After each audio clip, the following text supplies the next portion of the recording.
And I really discovered a new universe for me. I didn't know this ecosystem, these people. And I was very glad to meet people who believed in what they do every day. They just believe in themselves and in their actions. They are not cynical about their work. I was really, stunned by that. And I also see that people were normal, like social entrepreneurs were normal people. And that is great because in my head, there was Steve Jobs and only Steve Jobs. So in my mind, it was impossible to be an entrepreneur if you don't have a lot of technical background, if you're not known or something. So that was great to meet some real people and people who were really authentic. So I think this was I don't know. Like the aha moment. Exactly, yeah. Et ça a fait tilt, as we said in French.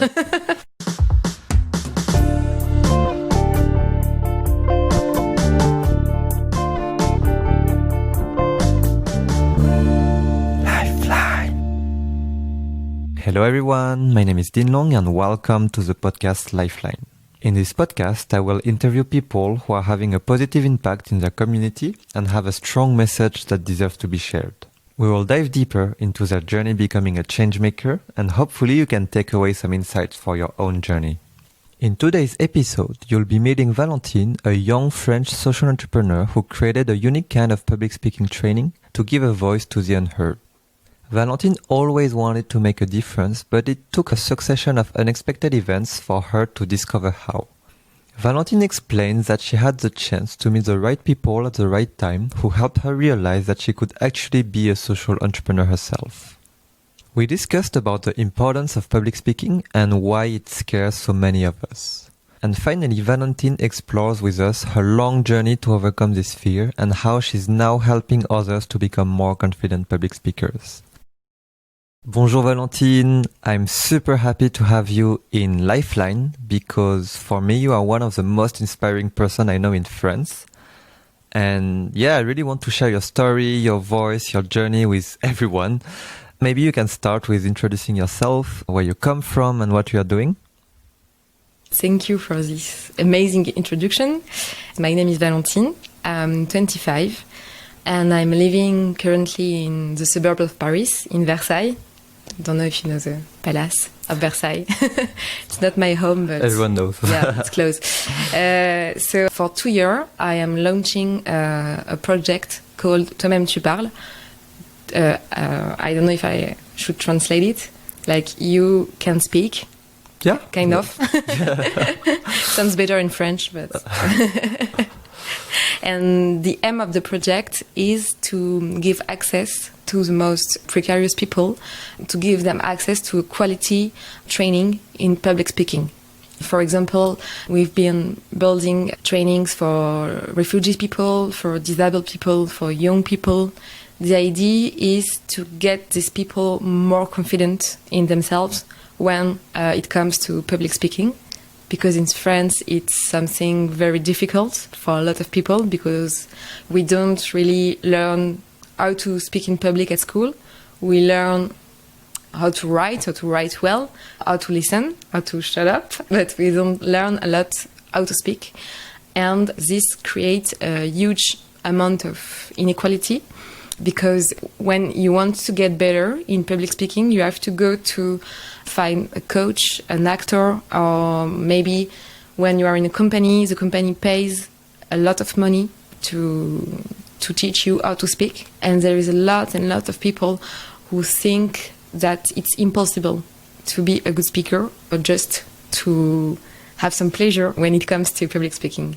So that's why we created, we are two, with Charlene, we created this project to have a new training, positive training, a funny training based on practice, where you can be more confident and learn 2 or 3 things just to be a little less stressed when it comes to public speaking.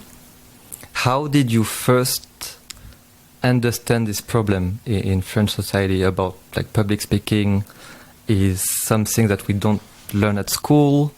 but it's something super important because public speaking is not only doing conferences and stuff, it's like all the time, even right now. But when did you first discover this issue? Like, is it because it's an issue that you were confronted when you were younger, or is it because many of your friends had this issue, or like how did it happen? Yes, I used to be very shy when I was a child and when I was a teenager. I used to be a very quiet and a very good pupil. Yeah, a very good pupil. And the teachers always told me that, yes, it's excellent, but you should speak more. You should speak in class. And I was terrified about that. But I was really driven by the fact that I wanted to be a good student, a good pupil. So I forced myself to speak more, I think. And in parallel, I discovered acting and theater at the age of 7. And I used to take, well, I still take classes of acting since I was 7. And this was kind of a parallel life I had. I was very comfortable in a scene. I was making a lot of characters. I was making the witch, the bad one, the angry one. I was really like a lot in my emotions when I was in a stage. And in everyday life, I was very shy and very quiet. So for me, I think this experience, but I was very young. I was like 12 or 13. This experience was really important because I know that at some point I was able to be very very confident and taking a lot of pleasure when I was in a stage in front of a lot of people. And it was very frustrating because I couldn't take that to my everyday life. So I think this frustration was, I don't know, the base of the project maybe.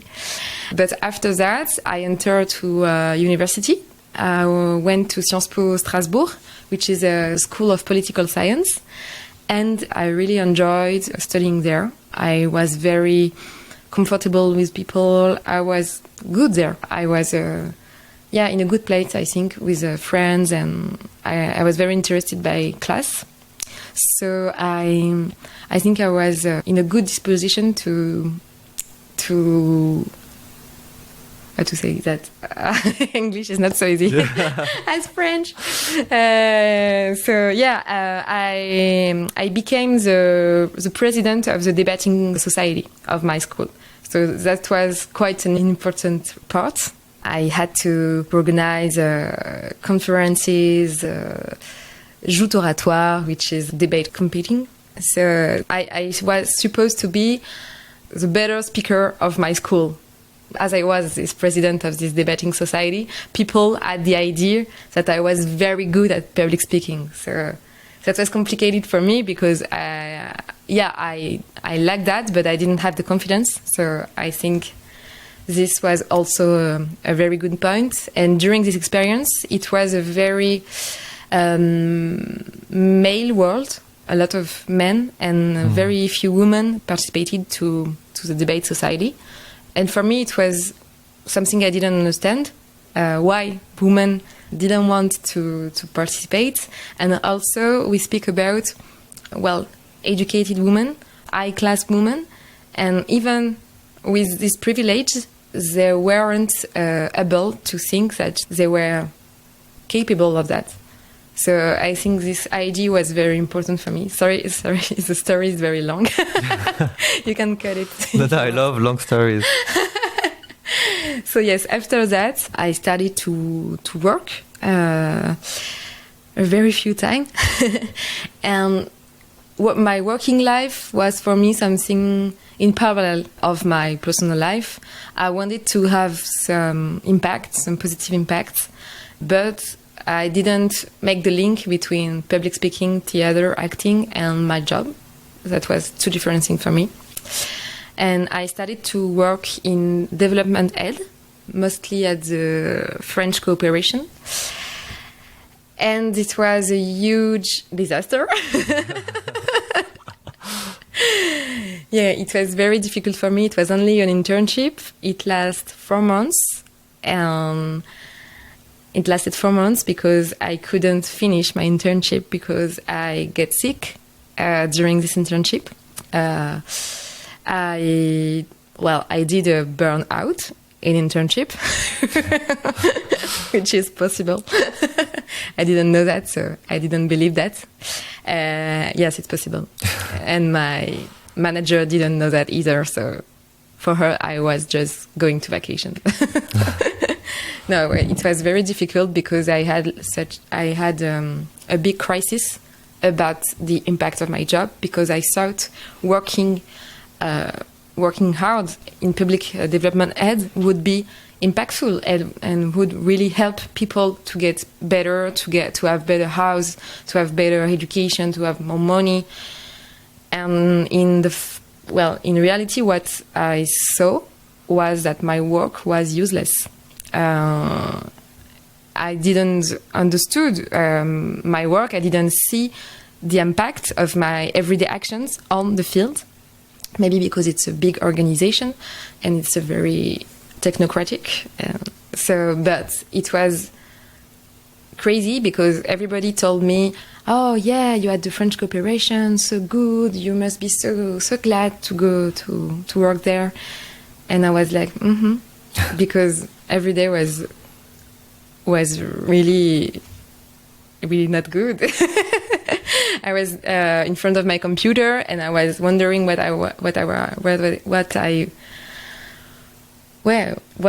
I'm here. I was wondering that why I'm here, why I'm spending a lot of money, of public money for a project I don't understand, and my team visibly don't understand either.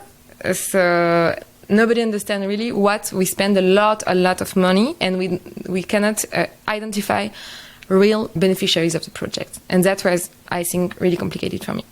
So yes, I made a burnout and a big depression. So that was a really a difficult period.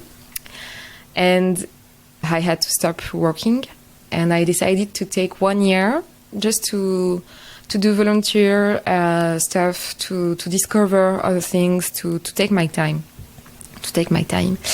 And this year was very cool, very nice, because I follow you, my friend, because you told me, I was telling you that I was sick at the time, and you told me, "Okay, come with me, I'm going to take you everywhere, and you just follow, okay?" I was like, okay.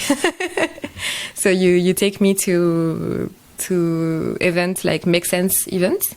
And I really like this community, these events in Paris. It's very, very nice to see this community. It's making like a lot of events, a lot of workshops about sustainable issues, about social business. And I really discovered a new universe for me. I didn't know this ecosystem, these people. And I was very glad to meet people who believed in what they do every day. They just believe in themselves and in their actions. They are not cynical about their work. I was really, stunned by that. And I also see that people were normal, like social entrepreneurs were normal people. And that is great, because in my head there was Steve Jobs and only Steve Jobs. So in my mind it was impossible to be an entrepreneur if you don't have a lot of technical background, if you're not known or something. So that was great to meet some real people and people who were really authentic. So I think this was I don't know. Like the aha moment. Exactly, yeah. Ça fait tilt, as we said in French. So basically, the issue you are tackling now is TMTP, so Toi-même tu parles. It all started personally, so when you started to realize you wanted to force yourself to do more public speaking, take theater classes, and then also when you took this role in university, so when you became president. And you said, like, back then, in theater, you were, like, super good, you really enjoyed public speaking and speaking in front of a lot of people, but you didn't manage to bring that in your personal life. Is it something you still had when you decided to become the president of the debating competitions? And how did you decide to, okay, I want to become the president of the debating competition? Well, I didn't want to become the president. The former president asked me to become the president of the debate society. So this is a problem, I think, because I was waiting for someone to push me to do things, and I wasn't enough confident to apply for this role. So I think, they gave me an opportunity. It was quite complicated for me because I didn't feel legitimate, and I had to fight this feeling by doing stuff and doing my part, and just take my space. Take my space. And do you believe in your capacity now? Yes, no, yes, yeah. But sometimes it's still difficult, because I don't know how to say that in English. Syndrome de l'imposteur. Imposter syndrome. Ah, yeah. That's an easy one. Okay. Yeah, it's still very present in my life, but I understood that it's okay to have it. A lot of people have it. And I think it's the other part of the capacity of taking distance when you do something and have a critical point of view on what you're doing. So I think at the end of the day, if it's not something who is very who prevents you from doing a lot of things, I think it's a good advisor to say, okay, are you really satisfied with what you're doing now? And so now it's more like a kind of a friend, depending on the day. But I do feel better now because I trust people who trust in me. I think if some people told me that I helped them with public speaking, this makes me confident because I'm more authentic. I'm just helping them as I can, and if they're satisfied, I'm satisfied. So I think I just I give them trust to judge, and I'm not judging myself. And is there an event or like anything during the period you were like organizing and president of this organization where you felt, okay, I have this imposter syndrome, but I don't know, now people say that I managed to teach them about public speaking, or I don't know, I do this amazing debate during a competition, but I couldn't think I was able to. Is there like some sort of, because we just spoke about aha moment, but more in terms of, okay, I didn't know normal people could do social entrepreneurship, but did you have your own aha moment in terms of, I can actually teach people how to do public speaking, I'm actually like super good in that? Is that an aha moment also for that?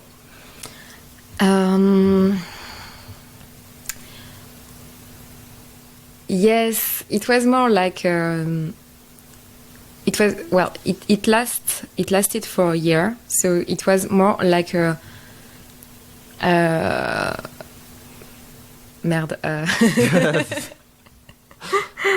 travail de longue haleine, un travail d'endurance. It took some time. It's not like just one moment. But it took some time. Yeah. Yeah, I think the first time I spoke in public in front of my school, I just participated in the debate society. I was 19 and I won. So this was amazing because it scares me a lot. But another time somebody told me like, you should do that, and I did it. So it wasn't really my willingness to do that. I was just like following the river. But you were still following it. Yes. Some people might not even decide to follow it. Yes, maybe I am quite crazy, so this is... So what was the context of this competition? It was, the organization, it's called the EJO, l'École des Jeunes Orateurs, organized once a month a debate competition between students. And you had 1 week to prepare a speech, a 5-minute speech, write it and pronounce it in front of a huge amphitheater of 200 persons, I think. And you had a pro and con version of a topic. And at the end of the competition, le jury, the judges. The judges, well, were telling that you won, you lose, and I won. So I was glad. It was quite difficult because it was the first time I was speaking in public in my name and not behind a character. What you have in theater is I was able to be like very funny, very angry, very crazy because I was hiding behind a character. And this time, I think it was the first time I spoke in my name. So maybe that was quite an aha moment because I was okay. I am myself, Valentine, and I can speak to 200% of what I'm thinking. And I've made some jokes also, and people love. So I was very afraid of people didn't get the joke or just find it weird. So I told my friend, please laugh very loudly. But everybody gets the joke. So. And do you remember your topic? Yes. Wow, in English, it was can you be and have been? Peut-on être, avoir été? Wow. And the joke was about Kung Fu Panda. I quote Kung Fu Panda and Booba the same way that I should have quoted Gandhi. Or So for those who don't know, Booba is a French rapper. Yeah, and Kung Fu Panda is a Disney movie. Cool. So flash forwarding. So you had like small steps in your life that brought your confidence to do public speaking. And after your horrible 4 months in French cooperation, you started to explore for 1 year. I really like when you say you started to realize social entrepreneurs are normal people. Yes. So is there someone, I mean, like a social entrepreneur you met that gave you this feeling? I think it's when we participated, both of us, to Impact, to an event made by Euphoria France, an event of 3 days to become a change maker. This event was really a great event, and the idea was to take conscience of your motivation, your strength, to build a project, a social project in which you believed in. So during this event, we met some social experts, some social entrepreneurship experts. I remember Marine Melado, who was working at Article 1, French NGO about égalité des chances. Like economic equality. Yeah, equality for young people. In education and in working opportunities. So Article 1 is this NGO. And I remember she was giving us advices about our project. And she looks normal. And she was very nice also. And I was, okay, so, well, she seems to live with her salary. And she seems to be happy with what she's doing because this was a volunteer event and during the weekend. So they just came during the weekend to help some random young people with crazy projects. I was, okay, she's doing that because she likes it. And she really seems to like her job. I think that was very inspiring. There was also other entrepreneurs, but I really told me during this moment, okay, it's possible to do something you love, to do something which has a positive impact on people, and not doing that only during your free time. Because when I was little, I always told my parents that I wanted to work in an NGO doing humanitarian stuff. And they told me, yeah, but it's not possible, because you never had a salary. It's only something you can do during your free time, during the weekend. I think I really thought it was the only way you can help people. It's by giving money or giving your free time, but it's also another way. And I think this event, Impact, really told us about that we could get involved 100% of the time. And that was great. Yeah.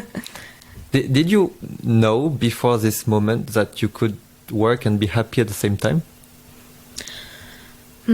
Well, it was something I wanted to find because since I am a child, I am very involved in my work. So I put a lot of energy, a lot of feelings in my work.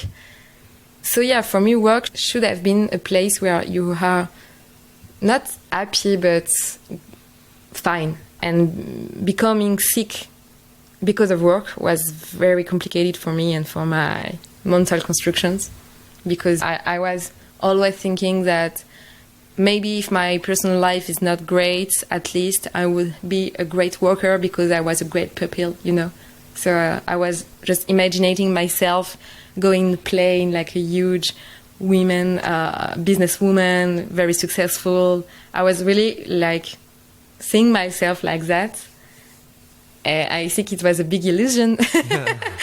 But yeah, I didn't really, I don't know, confronter mon illusion. Enfin, yeah, faced your illusion. Yeah, face it until I was in the real working world. So that was complicated. And also, yeah, I had a really great experience in Nicaragua, in Latin America. I was working for an NGO, and the people there were amazing. They were really believing in what they were doing every day, and if they are not working, they know that it's going to be an impact on the population they followed. I was really amazed by this experience, and I think for me, going back to Paris, to France, to a very corporate world was quite difficult because I faced some people very cynical, only here for money, or not money, but prestige. Genre, yeah, prestige. Prestige. Okay. Yeah, for prestige. So, yeah, that was another world, and I was not able to fit in that world. But it was complicated for me because I always thought that I was going to be successful and have a big career, have a lot of money, have a lot of responsibilities, and boom, an internship, and I'm not able to finish it. So yeah, for me it was quite difficult. Yeah, it's like everything you dreamed of or hoped for, it like just collapsed, and you're like, okay, what am I going to do now? Yeah. What's possible? What exists? Yeah. So I see. So yeah, so 1 year of exploration, and you had all these aha moments during Impact. And is it in that moment that you realized, okay, I met this amazing woman who's giving me so much good feedback, and she's normal? Is it when you realized you could actually start also a company? Maybe during the whole event of Impact, because yeah, we had an idea, we had a concept, and we just lived the project in 3 days, which is very quick. But I was like, okay, well, I can do it. It's not a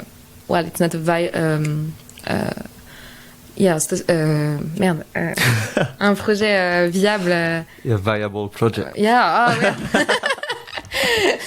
It's not English. Huh? Yeah, a viable project. But yeah, it was quite a revelation that, okay, well, I'm able to do that. So.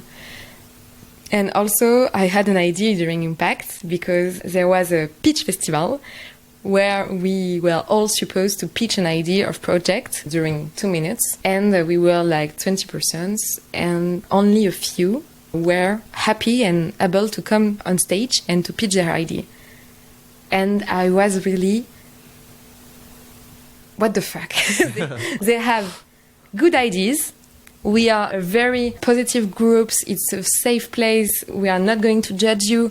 Everybody is friends. And you don't want to pitch your idea, which is a good idea. It's too bad. Because what? Because of what? Because your fear of public speaking is too important. So I think this was really like the ting, the tipping point. Everything that I lived and I was telling you a lot about, just put it in a nutshell during this moment, and just it was like a seed and just grows after. But really, it was like a aha moment, and I didn't know that exists. I was like, nah, this can't be possible. because it takes too much time. And I was showering after Impact, and I just had this idea. I have to make some public speaking trainings because I love that. I am taking pleasure in this exercise, and I'm not afraid of that. I'm afraid of a lot of things, but that no. And people are afraid of that. So, yeah, there is something to create now. And I think we've seen during this event the Ikigai concept, like the perfect job is what you can do, what you love doing, and what the world needs. And if you combine these 3 points, you have your perfect job. And, well, it seems simple, but for me, I think it had worked a lot. Well, it had worked well. Why do you think people are afraid of public speaking? Yeah, it's a big question. I think it's the look of the other persons, the judgment, the fear of judgment. And also because when you speak in public, you expose yourself to others. You separate yourself from the group and you expose yourself. You expose your vision, your idea to a group, to a mass. It's not the same thing that speaking with another person. And for some person, it's quite complicated to speak with one person. It's a basic instinct, which is I'm alone. There is a group in front of me. They are going to attack me. It's quite it's a reflex reptilien. Yeah, like it's our survival instinct. Yeah, exactly, survival instinct. So this is like the roots of this fear. And after that, yes, the fact that people are going to judge you, are going to make fun of you.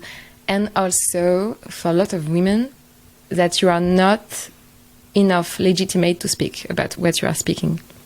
And I think it's very difficult when it comes to pitching an idea just for fun, just during an event, and you prevent yourself from doing that because you don't feel legitimate. I think this is very bad because you don't use your voice, you don't use your space, your right to express yourself.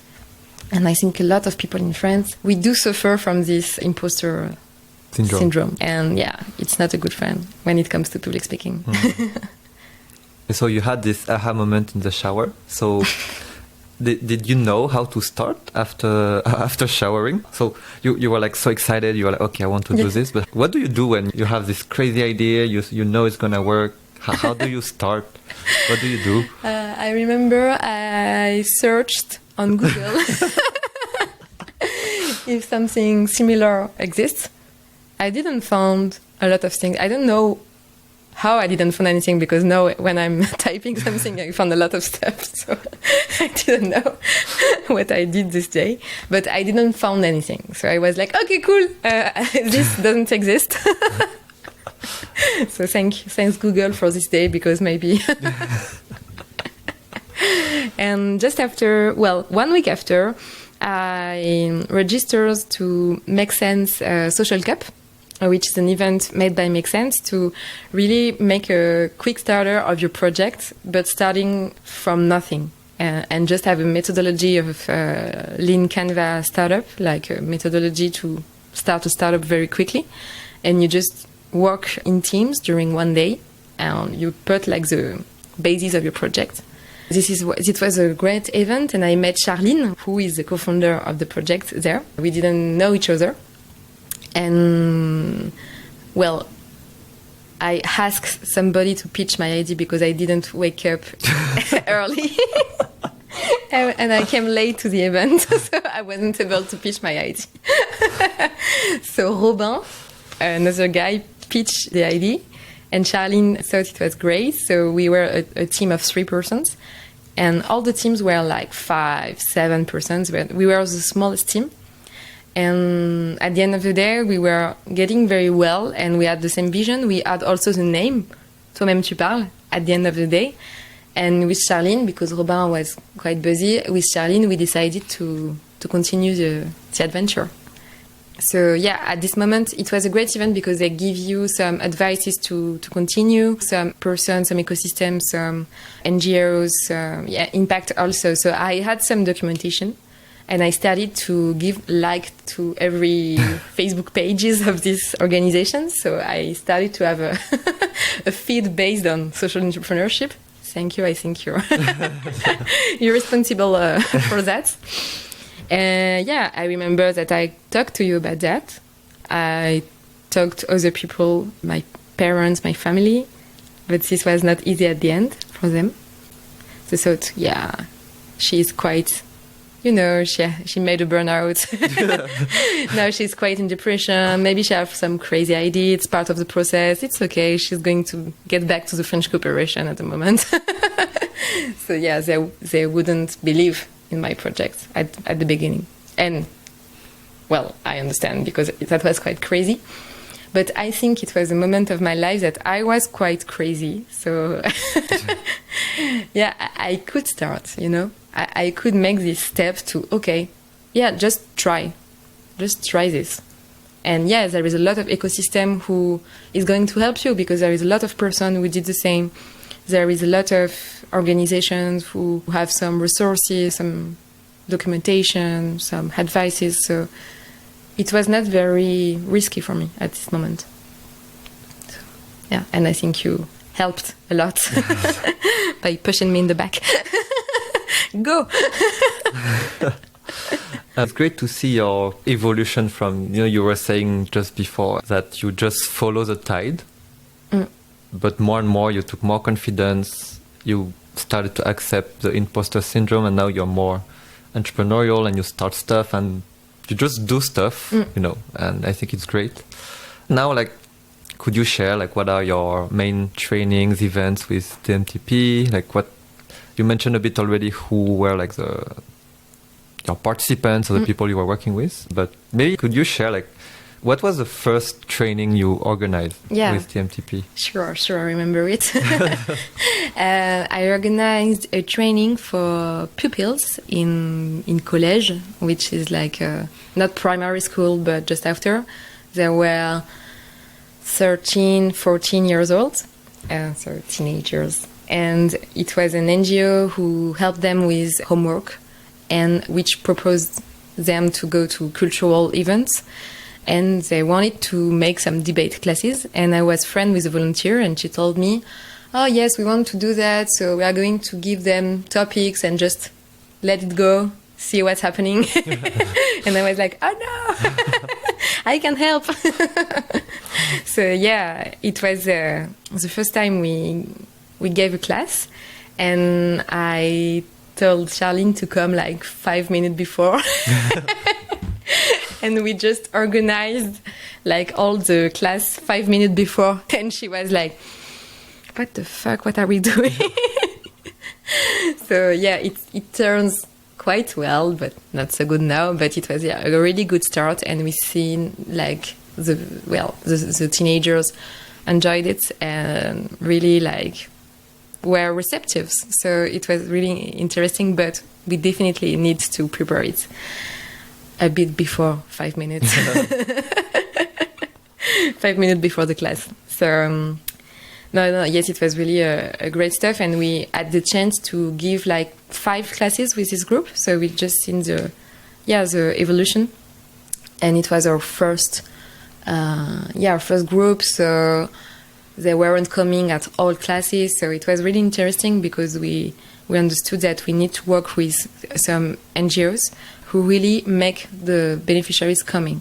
We work a lot with other NGOs in partnership because they know their beneficiaries, they know their needs, and we just propose some trainings which aims to fit with the needs of the beneficiaries. So it was an important knowledge about the project. It was clearly not the best training we did, but it was the first, and this really gave us some strength to continue and some willingness to get this better and to propose better things, better training to these young people. So, and this was 1 month just after the idea. Wow. So this was a really great opportunity just to start. They really told you that in the startup methodology that starts just do something, and this is really true. So you have to do. And it's not going to be perfect, but it's going to be. And this is amazing because you have a link with the field, you have a link with the beneficiaries, and it just gives you motivation to continue. So this was a great opportunity. Cool. And so in your trainings and workshops, so you add everything that you've learned through acting, through debating class, but you also add like hypnosis, dance, and a lot of different things, right? Yes. How did this happen? Well, it happens thanks to Charline, because Charline is not really, she didn't like to speak in public. She was really interested by the project because she found herself in the same positions of her beneficiaries. She didn't like to speak in public, and she didn't want to pitch the project at the beginning. So she was very shy, but she had amazing ideas, and for her, we weren't enough legitimate to give all the classes. And she was right. So our position is we're here to give some tips, some good practice, and also to make the participant participate and just to create a good dynamic between them. And after we had some masterclass of experts. They are experts in hypnosis, in dance, in structuring your speak. And the idea is to take this topic and to give... rapprocher le sujet de la prise de parole en public avec l'hypnose, par exemple. Yeah, so like you take all these subjects, hypnosis, dance, whatever, and you link it to public speaking. Exactly. And yeah, the idea was also for the participant to discover hypnosis or dance therapy or something that you never have well, enfin, un truc que tu n'aurais jamais fait sinon. Yeah, something that you will never do.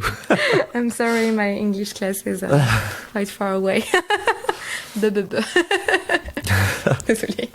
So actually what I get is that everyone can become a good public speaker, right? You just need some tools, some methodology, a bit more confidence and a lot of practice, right?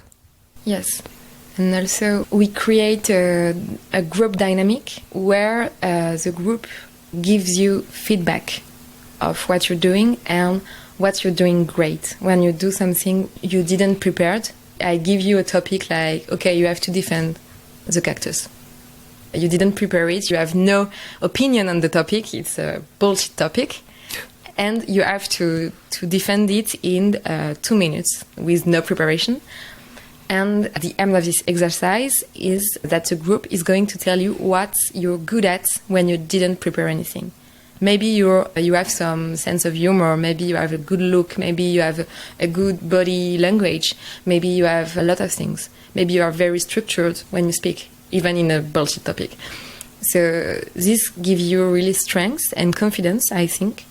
And also, yeah, the group is here to tell you what you can do better and what you can improve. So yeah, the idea is really to give power to the group and to individuals, to give quality feedback and to quit the idea of the group is going to judge you bad and they are going to make fun of you. Whereas during our training, the group is listening, the group is something you can rely on. So I think it's the idea of the training. Yeah, no, that's great. And you told me when you started, your parents were like, okay, she's doing something crazy, it will pass, whatever. But now it has been almost 2 years, right? Yes. So wow. Wow. Time flies. Yep. But are they now supporting you more? No, they are really supportive, I think, because yeah, I stuck in this project. I didn't change project, after 3 weeks or something like this. And also I had to explain to them that I was happy and that I was thinking how to make it financially viable, how to make some profits in order to have some employees, to have some value production. For the moment, I don't live with the project right now. I don't know if it's correct English, but yeah, I don't have a salary. But it's going to be possible, I think, in a close future because we had some great achievements. We had some des subventions.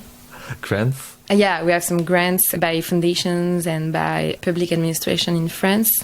So this is a great proof that we are serious and we are doing some projects who are needed. So yeah, for the moment, yeah, we don't have enough money to employ somebody, but it's going to come. So yeah, there is some proof that it works and that we build something of good quality. So I think my friends and my family needed that proof, and I totally understand. But my father, since the beginning, was very supportive. So I think this really helped me. And also, I have a huge luck is that my parents are living near Paris, so I don't have to pay rent, and they are just okay with the fact that I'm living with them. So this is great because it was not easy for me to ask them. And they also know I'm having my own money, but during 1 year they just support with some money. So I think this is very important and also very unequal, because I came from a rich family. So yeah, I think this is the bad part of social entrepreneurship in France, that it takes a long time before you can live with a project, 3 years in average, and we don't have a lot of helps, of grants, of scholarship you can have to launch your activity. So yeah, it really depends on if you have some work insurance or a family who can support you, or maybe so this is not for me my story is not like a success story in my point of view, because I had a lot of luck. So I'm not very comfortable with that for the moment. I have to accept it because it was a gift, and it was a really good gift. But yeah, for me it's not so great to be in this situation, you know. So that's great that your parents support you, because I know that it hasn't been easy every day, even though, you know, you're doing this super cool project. You actually add and change the life of many people. And no, that's true. I really think I so. hope. I would like to know like examples of, I don't know, 1 or 2 people that you're like super proud of their evolution. Yes. Yeah, I have some. Well, the first training we gave with disabled people, it was amazing, because it was the first time I was working with disabled people, and I have a lot of cliché in my mind, and also Charline and Mathieu, our volunteer, we were both very, what are we going to do? They are not, it's going to be weird to work with these people because we are not used to that, and it was very simple at the end of the day. It was very, very simple. And the people, I remember one man, he was so happy to be there, and he had some difficulties with pronunciation, and he was so happy. He just had a job at Five Guys, and he wanted to really improve himself because he had this job, and he was so motivated, and he just started every exercise like, I want to do that. And he had this difficult pronunciation of words. So I just thought that, wow, if I was in his place, would I have been so brave to do that? So to go through your difficulties and just do that, take your space. So that was quite inspiring. And also another man in this training, he was not happy to be here. He was in a wheeling chair, and he was a young man. I think he must have 25 or something, and he was very judging us, asking us, but why are we doing that really? And at the end of the training, he was really enjoying himself, and he was participating a lot. So that was really a good gift to see that, you can take someone in your vibe, in your training, when they're not so glad at the beginning. It's that, it really fits in their needs, and that was a great achievement. And also, we making like a complete session of 5 training for a group of 10 persons. They just follow a big training with masterclass, as we talked about. And at the end of the session, they do a public speaking session in a bar in front of their friends, their family, the volunteer of the NGO. And one woman, it was just before we started, she was like, I'm not going to do that. I'm not going to do that. Okay, no, I can do that. But there were her friends, her family, and she was like, no. And we just tell her that just do it, just try. It's just a simple try. It's okay. There is no consequences if you do that bad. It's okay. And she took a shot. No, she didn't take a shot. She took a beer or something. But yeah, finally she did it, and she did it very well. She did it great. So it was amazing to see her, finish the session and just be brave. So it's very, it's a good job because, you see people becoming brave or going through their difficulties and just giving the best of themselves. And this is very moving to see that. And you're like, great to see that. And this gives you a lot of energy to continue the project, even if you don't have money, even if you're just a rich kid who who needs their parents to do the project. But so it really gives you energy. See that my imposter syndrome is still here. Did you ever think that you would do something like this? Nope. Never. Super deep question, but what do you want TMTP to look like in 2030? Wow. At the end of the SDGs. Wow. 2030. We're in 2020. Mm-hmm. Almost 2021. Okay, yes. Okay, 10 years. Wow, well. I hope that in 2030 we are a big community. We are a big community of volunteers, of employees, of aficionados, of other people who are interested in public speaking. And we realize our goal of today, which is put un modèle économique mixte. Like hybrid business model. Yeah, thanks. Realize I didn't get it. Hybrid business model. Hybrid business model, thanks. So we have our hybrid business model. Ok, donc notre modèle économique hybride.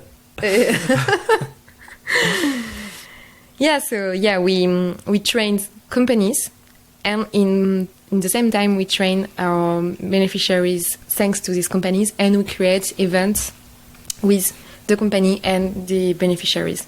So, for example, we trained, UN staff, and thanks to UN staff, we are going to take an amount of the price to finance a training for example, an NGO in Thailand who are working with children. Depending on the NGO, we don't have still a partnership in Thailand, but in 2030 we have some. So the idea is like we have this hybrid economic model, and our methodology is known everywhere in the world. And there is like some TMTP schools, or I don't know, TMTP book in schools, and teacher can use it to teach. So at the end of the day, we don't. The world didn't need us. Wow, my time, my country. I don't know. We are. At the end of the day, we don't need to exist because everybody is cool with the fact of public speaking. Yeah. This is great. You tell me that. The main objective of a social startup is to disappear at the moment because the need they address no longer exists. Yes. So this is quite inspiring. Cool. So hope that you make it in 2030. Yeah, even before. Maybe it's early. Cool. I have 2 last questions for you, but more about you. The first one is, what do you want people to remember you and to know you for? Mm-hmm. Mm-hmm. Good question.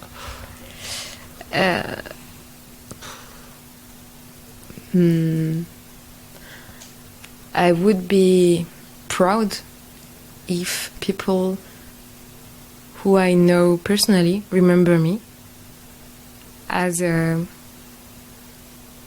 nice person to start, who were there for him, for help them, and and also who were authentic, who were saying things and doing things the same way, be authentic, I think. And maybe the best social entrepreneur. Having a cool photo. Statue in Versailles Castle. Yeah. When I was a child, I wanted to be famous for something. So I have quite a huge ego. So I don't know. This ego is depend of the day. I think it's more what you do every day, and not because what people remember. It's depend on the communication, on the way you tell a story. So I think the most important thing is people who remember you, who had known you really, and who had experienced what you are doing great. And do you think you are this person already? I try. I try to be proud of me. I try to be, authentic as I can. Not being false, not being hypocrite.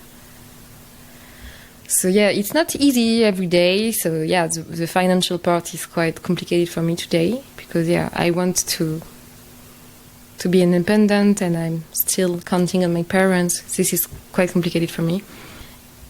But I try. I do my best. So my last question for you is a bit easier. Cool. So what Merci. are... it's someone who asked me one day this question and I really like it. What are 3 hashtags that will make people think about you? Wow.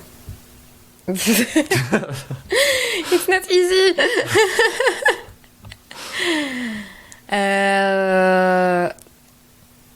Maybe improvisation, maybe being late, because I'm still late, always late, always. Maybe, involvement, but being late. Thank you so much, Valentine. It was super nice to have this chat with you, especially in English. Yes, merci. It was not easy for me, so sorry for your ears.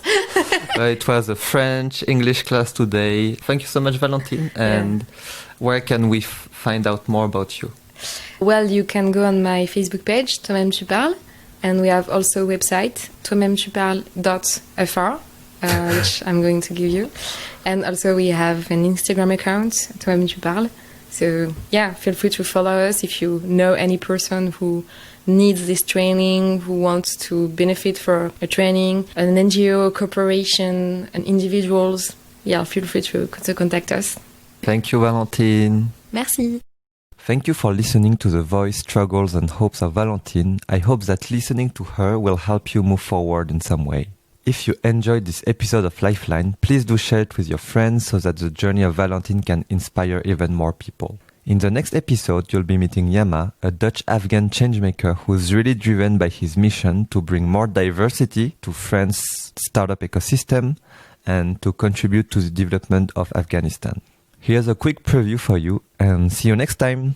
I wake up, I'm grateful for the opportunities that were given to me, and I feel obliged to do something back. So this drive and this high energy I have, I want to, bring dignity to my community. You have to understand the shame and humiliation you go through growing up as a refugee, because you lost your country, you lost your dignity, you lost all of your social standing and your social capital. So I think this shame and humiliation, that's also drives me to work hard and outwork, outcompete, outstrategize other people. That's why I think I can make it as an entrepreneur. So that's the story why I'm doing so many things, but also because of the frustration, because of my own needs. So you don't have people from my descent working in a startup scene or at least I don't encounter them. And because of that, you feel, okay, maybe I need to also get access to funding, So it's all out of my own frustration needs, and I end up doing so many different things. But I'm telling myself, even if I fail, I can be a pioneer and I can open doors for other people from refugee descent or from migrant descent to just bringing representation in this technology scene. For me, that's very important. And also advocating for the cause of my people. I don't want to forget where I come from and how lucky I have been.